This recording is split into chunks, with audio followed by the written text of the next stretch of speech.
মাছৰ কলহ ইয়াতে যদি ফুটাই দিয়া যায় ঢেৰ শুকান মাছ ওলাব। এইটো আছে আমাৰ মণিপুৰত, মণিপুৰৰ আমাৰ চেকমাই ডিষ্ট্ৰিক্টত, নহয় চেকমাই জেগাত।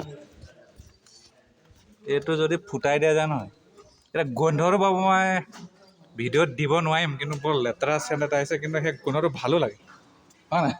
বনাওঁ আমি আমাৰ বাছত বনাওঁ কওঁ আমাৰ ৰাইজৰ লগত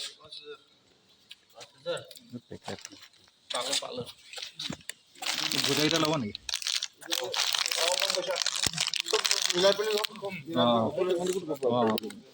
অকলে নোৱাৰিব। মই অলপ সি অলপ এনেকুৱাকৈ বগাই ল'লে হৈ যাব। মই 15 পেকেটৰ দি দিম। হা? चिकन पीस कितना है? 100 के 100। भुटान